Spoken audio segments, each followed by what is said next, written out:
I break it down to I'm like, look, what makes you different from that person standing beside you that say they can sing? And they was like, you know what, Timbo, you right.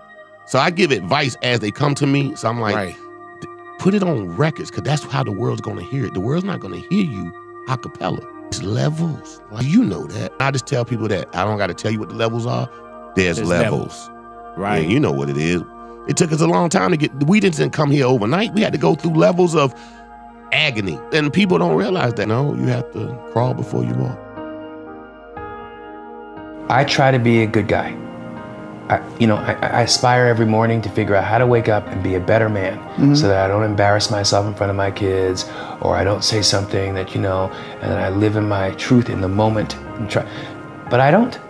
I fall on my ass. I embarrass myself, and I pick myself up, and I just try to do it again the next day.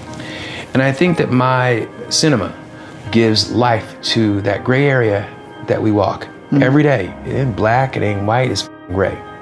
It's right in the middle. And I think that we all are.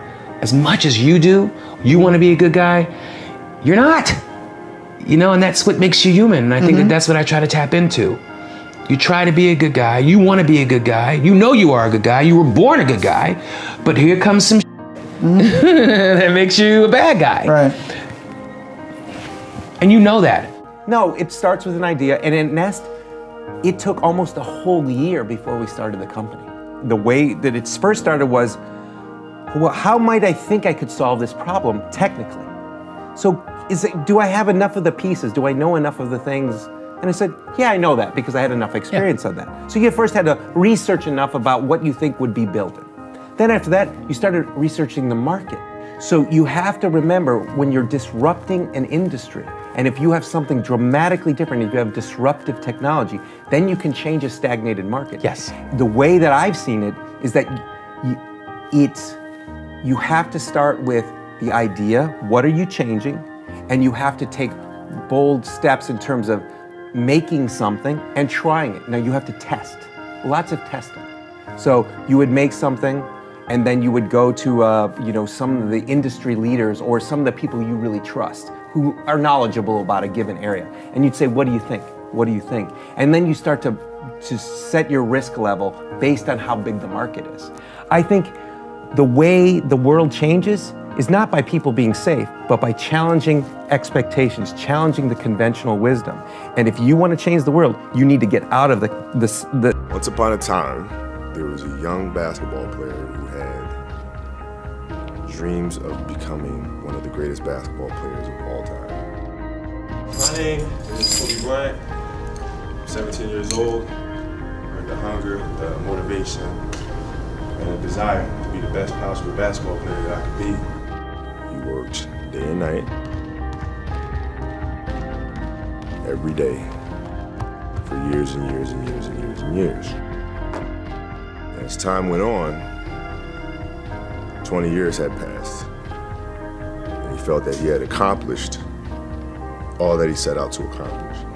But what he come to realize is that the goal that he set out initially of becoming the greatest of all time was a very fickle one. And what he realized that the most important thing in life is how your career moves and touches those around you, and how it carries forward to the next generation. But he realized that's what makes true greatness.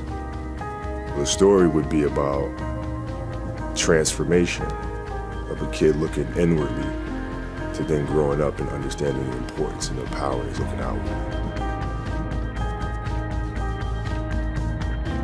It's a great feeling to know that you set a goal for yourself and you were able to reach that goal and to knock it down.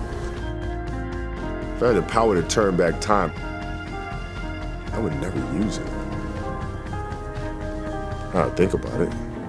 Because then every moment that you go through means absolutely nothing, but you can always go back and do it again. So it loses its flavor, it loses its beauty. When things are final, moments won't ever come again. To be able to have the power to go back and re-experience those things it's silly to me. When you take that jersey off for the final time, how do you think you're gonna do? very at peace with it, and I'm very thankful, for the 20 years that I've had, and ready to go.